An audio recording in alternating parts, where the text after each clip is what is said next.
तो फाइनली हम लोग मैच देख करके आ चुके हैं।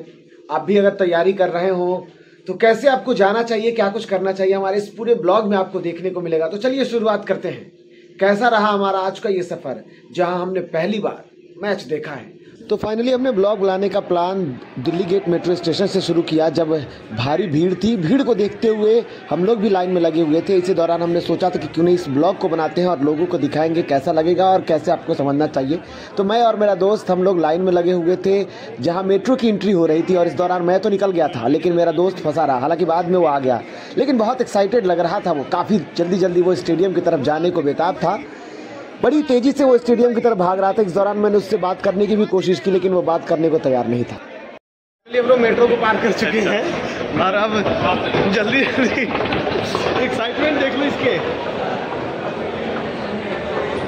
तो मेट्रो को हम लोग पार कर चुके हैं और अब बाहर आ गए हैं दिल्ली गेट। और इसके बाद हम लोग अब सीधे जा रहे हैं स्टेडियम की तरफ। इस लड़के की तेजी देख लो, मुंबई को जिता के मानेगा आज ये लड़का। स्टेडियम के बाहर जब हम पहुंचे तो हमने क्रिकेट फैंस की दीवानगी देखने को मिली। सभी लोग अपने अपने टीम को सपोर्ट करने के लिए कोई टी शर्ट खरीद रहा था तो कोई चेहरे पर उस टीम के नाम भी बुदवा रहा था। कितने की टी शर्ट? 200 की भाई। 200 की है।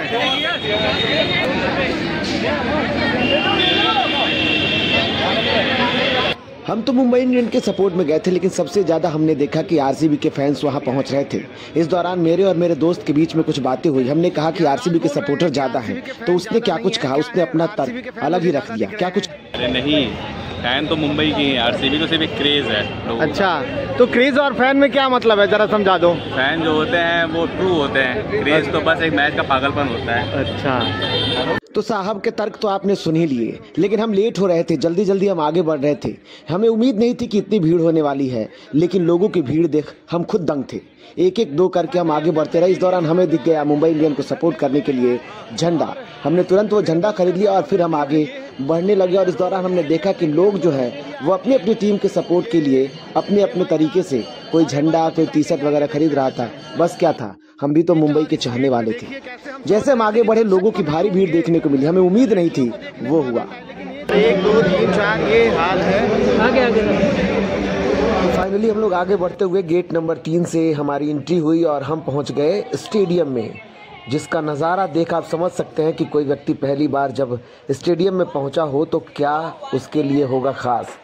इस तरीके की ये तस्वीरें देख हम खुद परेशान थे, हैरान थे कि आखिर कितना मज़ा आ रहा था। अब तक तो हम बस इसे टीवी पर देखा करते थे, लेकिन आज देखकर हमारी प्रतिक्रिया। हम लोग आ चुके हैं रात को। कैसा महसूस कर रहे हैं? और तुम्हारी टीम कौन सी है? ये इसके सपोर्ट में आए हैं हम लोग और इसको जिताना है। तो खेल ये है और देखिए हमारे कैसे दिख रहा है। हमारे जाने के कुछ देर के बाद टॉस हुआ और आरसीबी टॉस जीत गई। और ठीक हमारे पीछे लगे हुए टीवी स्क्रीन पर हमने आरसीबी के कैप्टन स्मृति मंधाना को देखा। तो उन्होंने टॉस जीतकर पहले फील्डिंग का फैसला किया। आरसीबी के दर्शक भी खचाखच भरे हुए थे और इस दौरान खेल शुरू हुआ। मुंबई इंडियंस के खिलाड़ी मैदान पे पहुंचे और फिर शुरू हुआ तो लोगों के बीच उत्साह और अपने खिलाड़ी को हौसला बढ़ाने के लिए लोग नाचते झूमते नजर आए।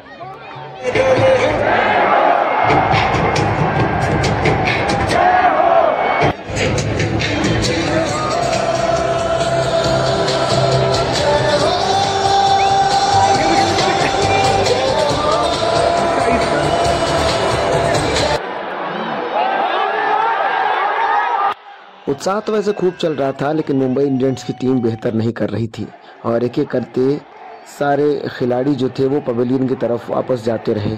आज उम्मीद थी कप्तान से, लेकिन कप्तान भी आज कुछ कर नहीं पाई और पिछले मैच में जिस तरीके से उन्होंने खेला था वो खेल आज नहीं दिखा पाई। और इस तरीके से मुंबई की टीम लड़खड़ाती हुई धीरे धीरे पवेलियन की तरफ लौटी और ऑल आउट भी हो गई।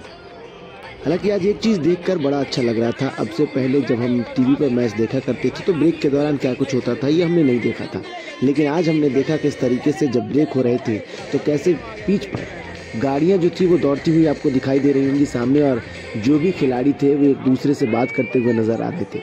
लेकिन तब तो हम ब्रेक देखते थे, लेकिन आज जो नज़ारा दिख रहा था ये अलग ही उत्साह दिखा रहा था। एक इनिंग खत्म हो चुका है और मुंबई इंडियंस 113 रन बना करके ऑल आउट हो चुकी है। अभी शेष 7 बॉल बचे हुए थे और अब ये देखिए कैसे टीम वापस आ रही है। यहाँ देख लीजिए टीम वापस आ गई और मुंबई के लिए अब टफ हो गया है ये मैच जीतना। हालांकि मुंबई सेफ है, इस पूरी सीरीज में मुंबई सेफ है, बट मुंबई के लिए ये काफ़ी टफ हो चुका है। मुंबई कैसे जीतती है ये देखना होगा, लेकिन फिलहाल इनिंग ब्रेक है और इनिंग ब्रेक में क्या कुछ स्थिति है आप देख लीजिए कैसे।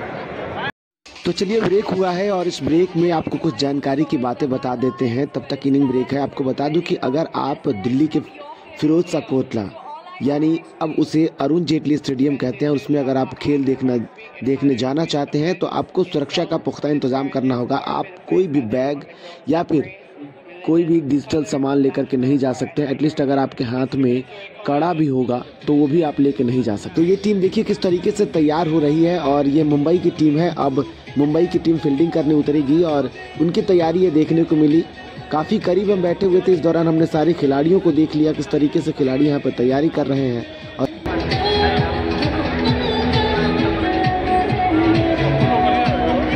मीडिया से होने के कारण कैमरे में भी काफ़ी दिलचस्पी है। इसको देखते हुए मैं कैमरामैन को ढूंढने लगा। मैंने सुना है कि क्रिकेट मैच के लाइव प्रसारण के लिए 30 कैमरे का इस्तेमाल किया जाता है। बस क्या था, मैं फील्ड में पहुंचते ही लोगों को काउंट करने लगा कि कितने कैमरामैन लगे हुए हैं। बता दें कि लाइव मैच के प्रसारण के दौरान 30 कैमरे लगे होते हैं, जिसमें अल्ट्रा मोशन कैम, इसके अलावा spider cam, umpire cam, stump cam और 2 ड्रोन का इस्तेमाल किया जाता है जो पूरे पिच पर अपनी नज़र रखते हैं। इसके साथ साथ कई और कैमरे भी लगाए जाते हैं। साथ ही कैमरों के लिए 80 जो कैमरामैन होते हैं उनको रखा जाता है। तो फाइनली अब मुंबई की टीम अपने खेल के लिए उतर चुकी थी और आरसीबी का इंतजार था। आरसीबी के खिलाड़ी भी बैटिंग करने उतरे।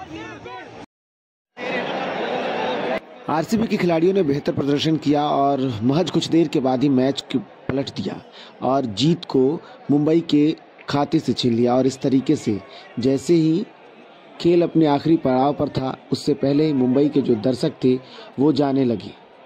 महज 34 गेंद में 7 रन बनाने थे, यही था। उसके बाद लोगों में जो उत्साह था, मुंबई इंडियंस के जो फैन थे वो वापस स्टेडियम से बाहर जाने लगे और फिर पूरा नज़ारा ही बदल गया।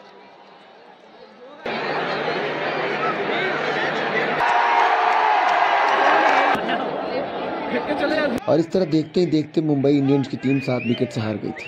हालांकि फील्ड में मुंबई इंडियंस की मालकिन नीता अंबानी भी खड़ी नजर आई। टीम तो हार गई थी, लेकिन प्रशंसक में दुख की लहर दिख रही थी। इस दौरान एक ऐसे प्रशंसक को देखा जो कि बेहतर खेलने की आगे उम्मीद कर रहे थे। उसने लिखा था, अब हमारी बारी है।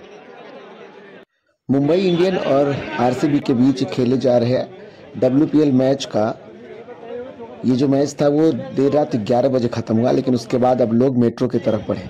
आपको अब जानकारी वाली बातें ये बता दूं कि अगर आप अपने परिवार के साथ मैच देखने जा रहे हैं, वो भी फिरोज शाह कोटला में, तो आपको अपनी व्यवस्थाएं पहले से ही बेहतर करनी होगी। देर रात 11 बजे निकलने के बाद मेट्रो पूरी तरीके से खचाखच भरा हुआ था, रास्ते नहीं थे। और जो तस्वीरें दिख रही थी, आप तस्वीरों में देख सकते हैं किस तरीके से मेट्रो में लंबी लाइन लगानी पड़ी। 11 बजे होने के कारण मेट्रो भी अब आखिरी के कगार पर थी, तो ऐसे में डर इस बात का सता रहा था कि क्या हमें मेट्रो मिलेगी कि नहीं।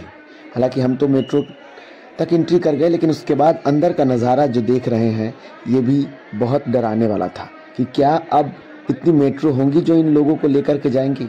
तो इसलिए आपको बता दूं कि अगर आप अपने परिवार के साथ मैच देखने जाना चाहते हैं या जा रहे हैं तो आप अपनी गाड़ी से जाएं। दूसरी तरफ परिवार के साथ जा रहे हैं तो सबसे पहले ये सुनिश्चित कर लें कि आपको कैसे आना है और कैसे जाना है, क्योंकि मेट्रो में जब हम चढ़े तो उसके अंदर की तस्वीरें देखकर आप और अपने परिवार के साथ जाते हैं तो आप कांप जाएंगे।